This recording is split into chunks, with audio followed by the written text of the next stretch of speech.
Welcome to the Stadium Pulse, everyone. My name is Tegan Randolph. A college football show is this the Stadium Pulse. That's all it is. I know that I did that in backwards order. It's been a long day. Don't you understand? It's already Tuesday for the week, and we're so close to the college football season. About 4 or so days kicking off in Dublin, Ireland. I'm always going to rinse and repeat that just because we have a preview on the channel, and I would love for you guys to go check that out if you're tuning in.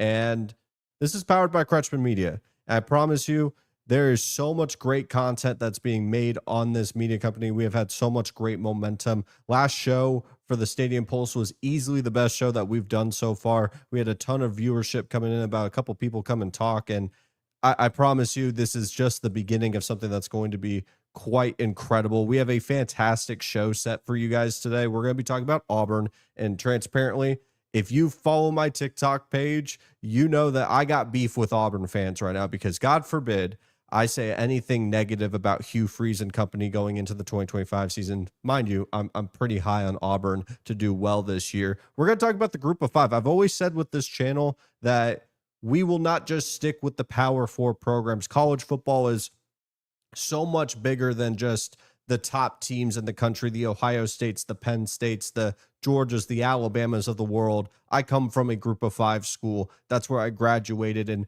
they're going to get some love here today. We're going to be talking about the top three teams that are projected to make the college football playoff.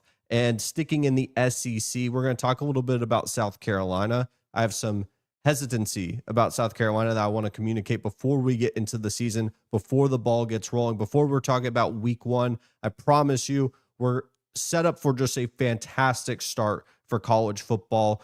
None of this 30-team playoff Big Ten gimmick stuff. We're going to talk about real football here. Fall camps are closing up. We're going to have an actual game be played this Saturday. I cannot wait to talk some real ball with you guys. But like I said, we have to talk about what's going on with Auburn, because I have not seen a team actively tank their stock more than the Auburn Tigers.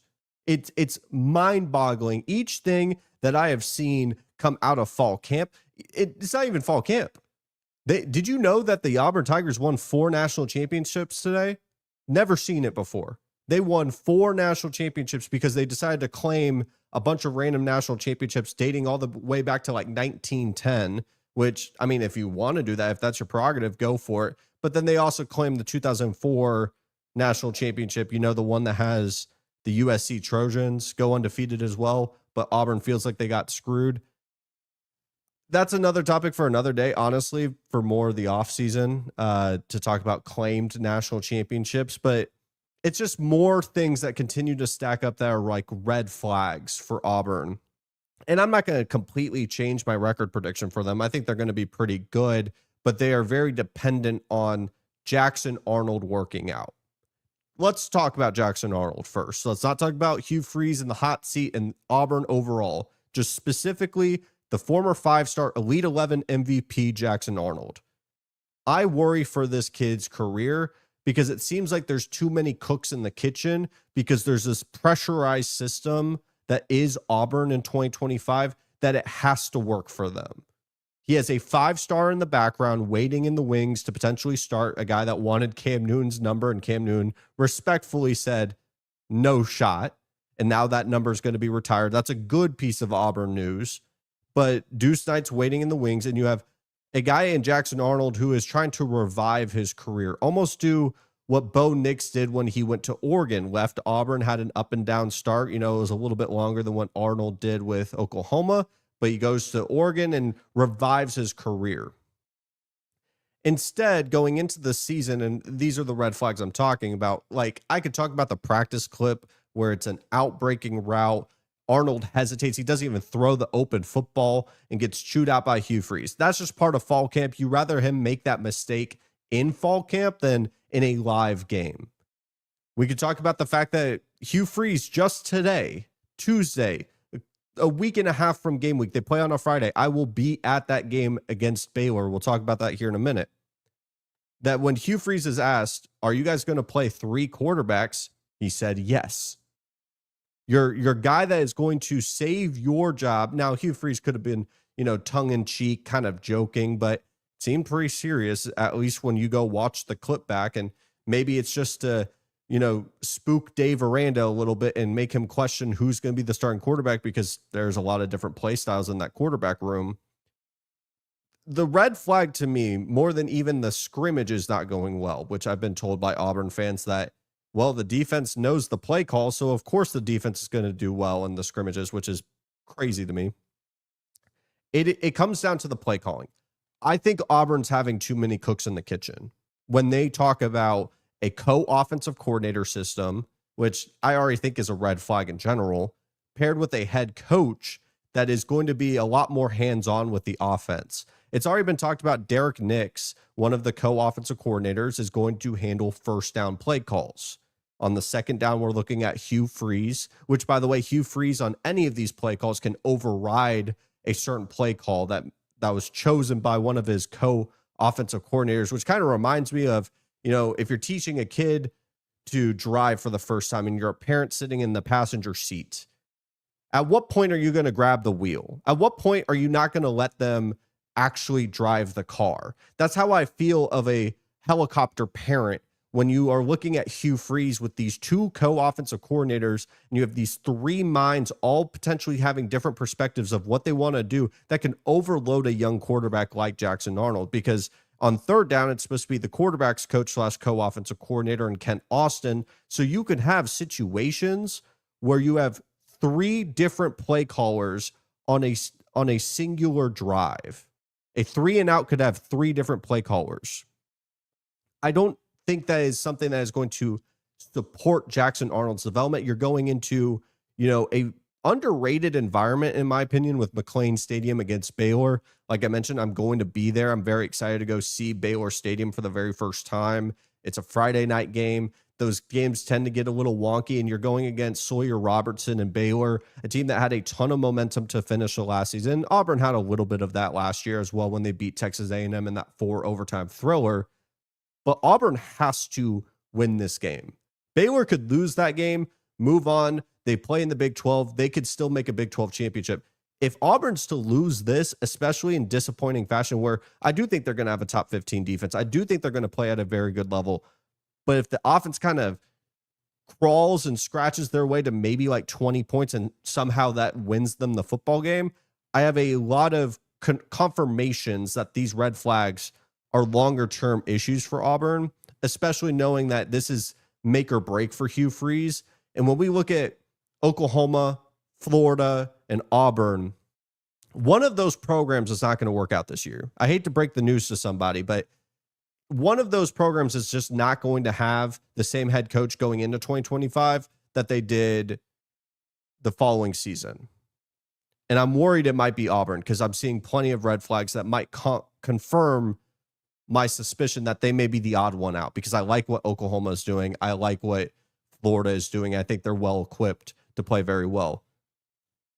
Let's talk about the group of 5.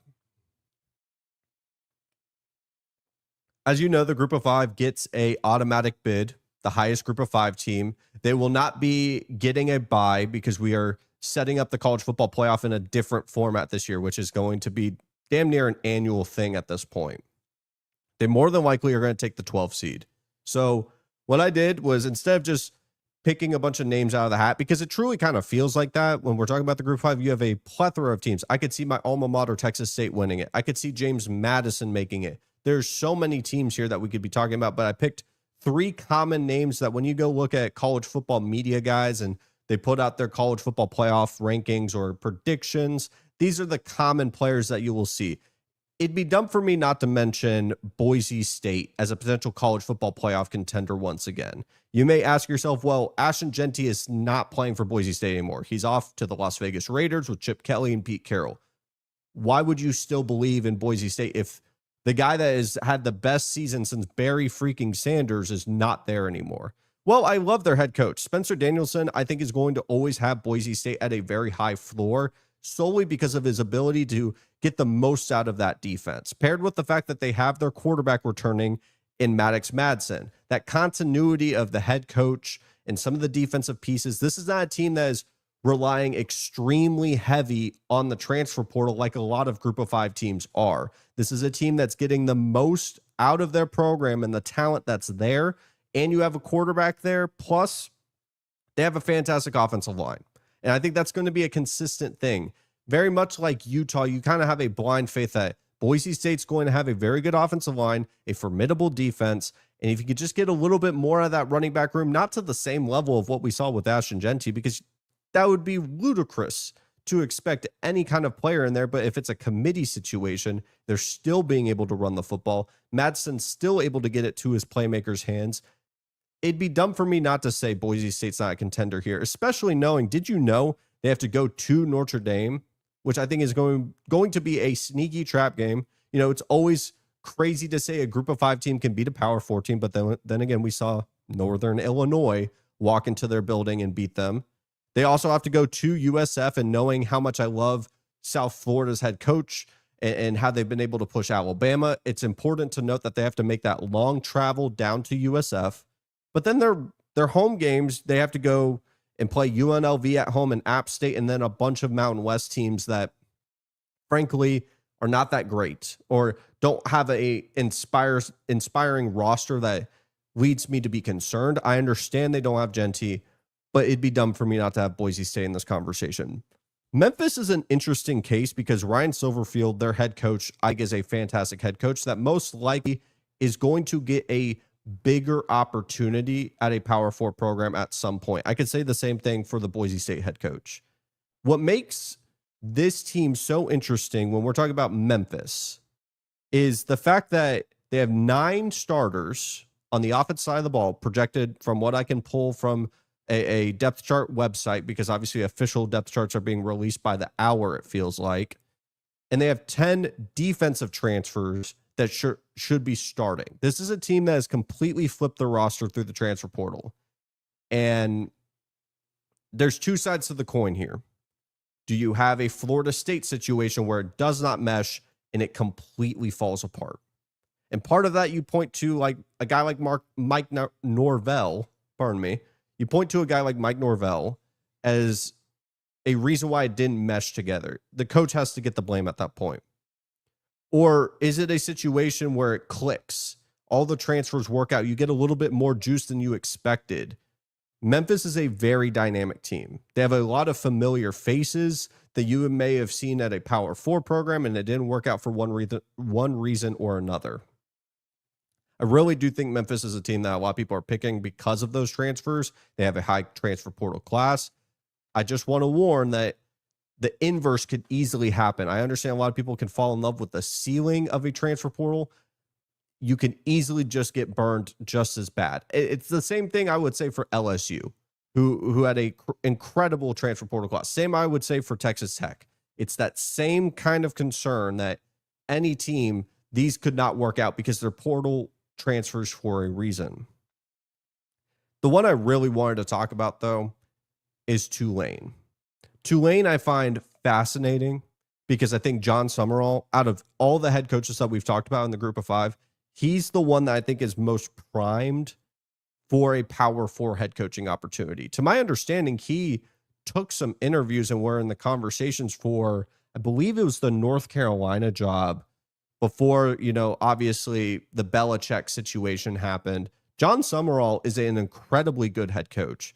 And I understand Belichick's the flashy head coach. I'm not saying they should have gone with him over Belichick because that North Carolina program needed juice. They needed some life to them because right now, or back then, it was seen as just a basketball program they play football on the side.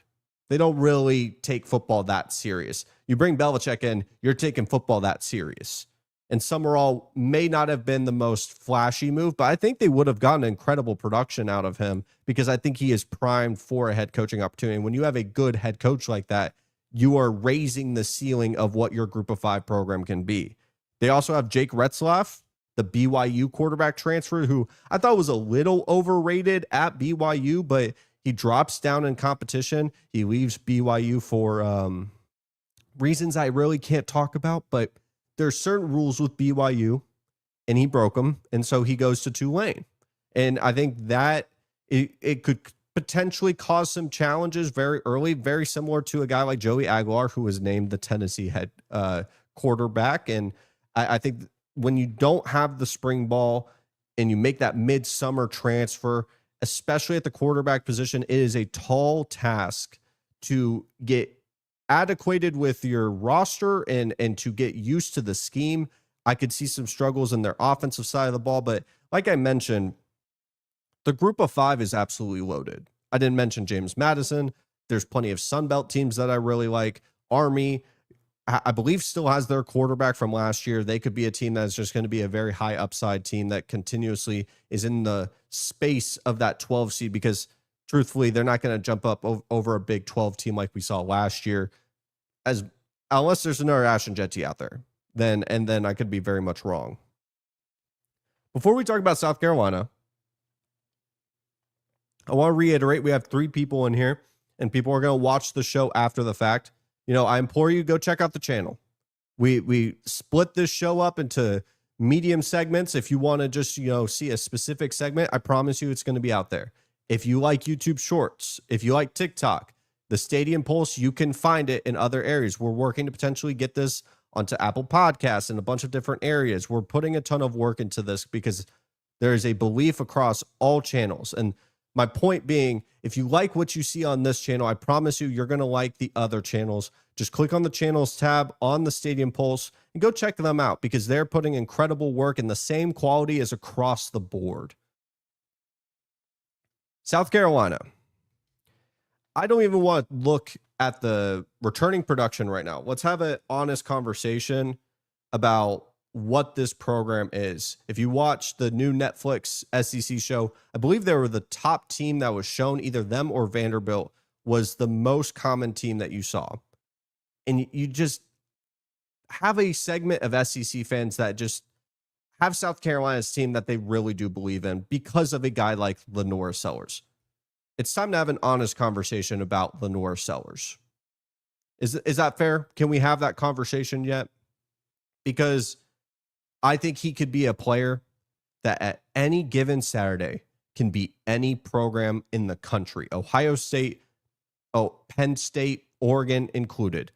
That's the type of talent that he is. That there's no way around it. He is a game wrecker. Just go ask Clemson. He did not pass the football well, but because of the type of athlete that he is and the way that he's able to move with the ball in his hands, that is a guy that any given Saturday could wreck your program. But we're not talking about just one game. We're not just talking about in the vacuum of a head-to-head matchup. Yeah, you can believe in that for week 1 and then do the same thing for every single week following it. But over the course of a season, I think people are expecting a little bit too much out of him. Because when you look at the rest of the roster, 71st in the country in returning production. In South Carolina, top 20 recruiting class, solid incoming transfers. There's a lot leaving the program, and I don't know if enough has come in to be better than what they were last year. They lost a lot on the defensive side of the ball. And all of this impacts Lenora Sellers and the performance that they will have to ask from him week to week. TJ Sanders, Nicky Manowari, Demetrius Knight, Kyle Kennard, all gone. That's 4 real high-level defensive players that at each level were making plays across last season to support the offense. And on the offensive side of the ball, you didn't really have much support in the wide receiver room last year. You lost your number 1 leading receiver in Joshua Simon. You lost your star running back, who I know they replaced someone with a really good transfer running back. So I think the running back's going to be fine. But people are focused on, if Sellers could throw maybe 25 times per game, be real efficient, the progressions can grow, he could become more accurate. You start to listen to it, and it sounds eerily familiar to a one Jalen Milroe. And it's not to say he's going to be Jalen Milroe. I just think the variation in play from week to week for a young quarterback who I think is going to end up more than likely going next draft. Not this upcoming one, but in the one that has DJ Lagway and more than likely Arch Manning, though Arch Manning has made some comments about how he may go into the 2026 draft. I think it's a leverage play.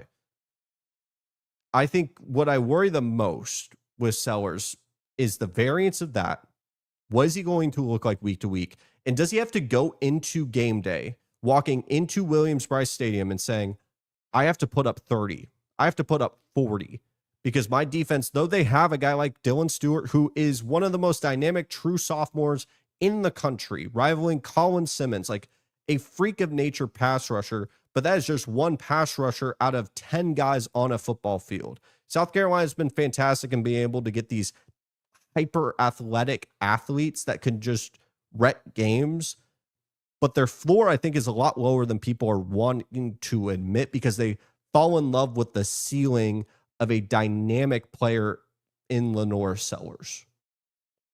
And when you go look at their schedule, let me pause there actually, because I realize I have a note for Nick Harbor, and we'll talk about the schedule here in a minute. Another player on this roster that has a ton of pressure on him that reminds me a lot of DK Metcalf coming out of college is Nick Harbor.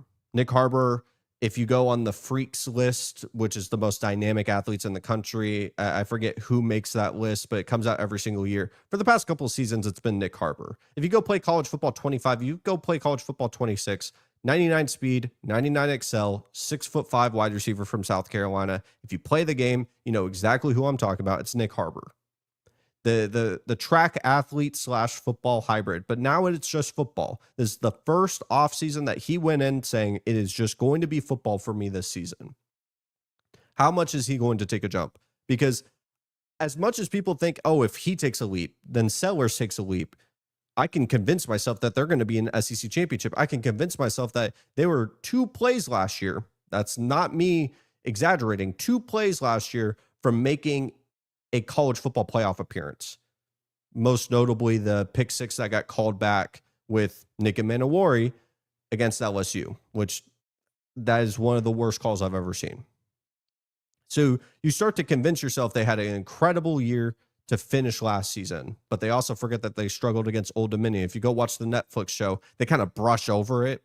They don't talk about that they struggled against Old Dominion University.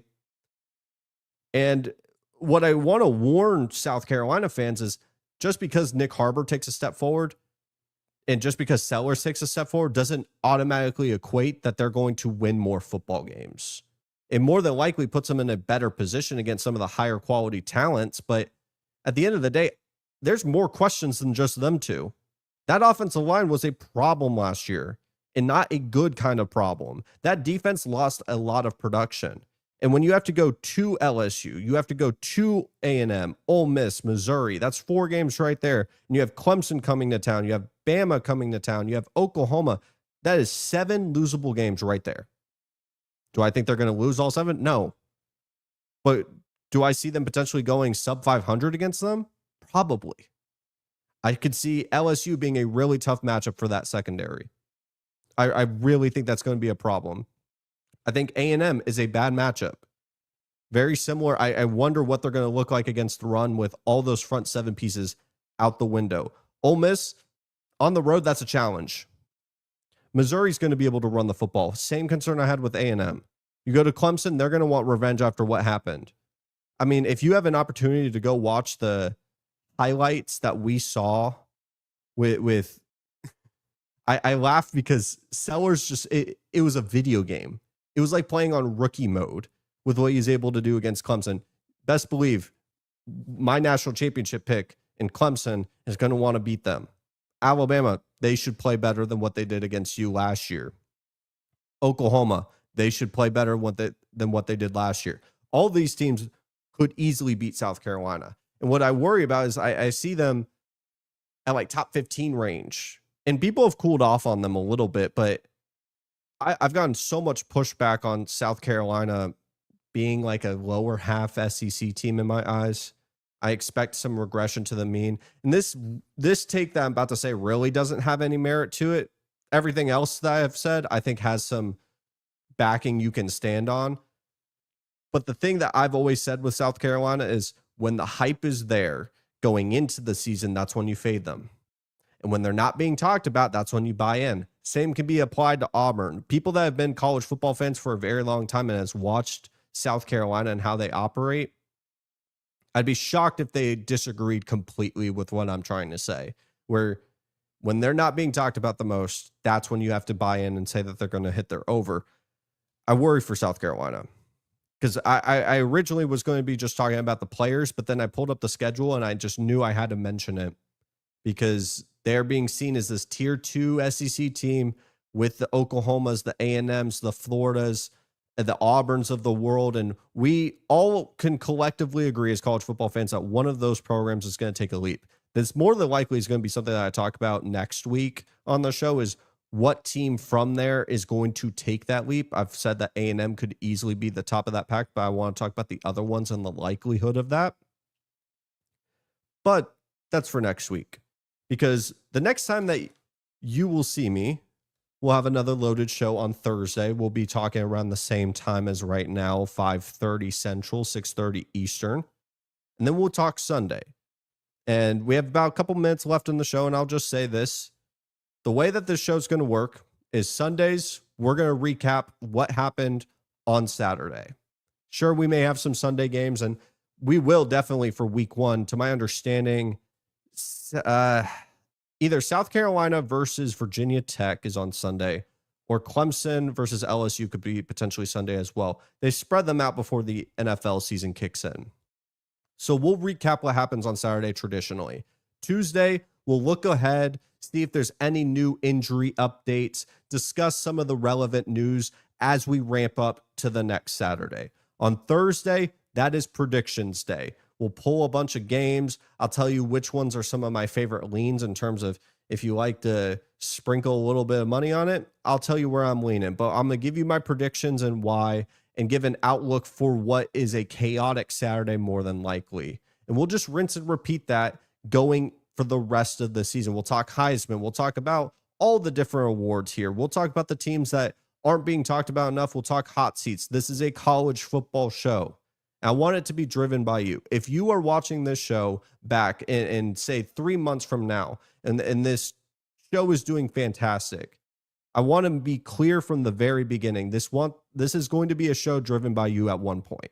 This is going to be a show where I'm interacting with you, and college football fans are going to be driving it because college football fans are a different breed. This is not NFL, NBA, MLB, MLS if they're out there. College football fans take the time to respond and elicit their opinions to you, and I want that type of interaction because it's just going to make this show so much better. But obviously, we are still in the first stages. So I appreciate you taking the opportunity to watch today's show. I will see you guys on Thursday and have a fantastic time. This is the Stadium Pulse. My name is Tegan Randolph, your host, and this is powered by Kretschman Media.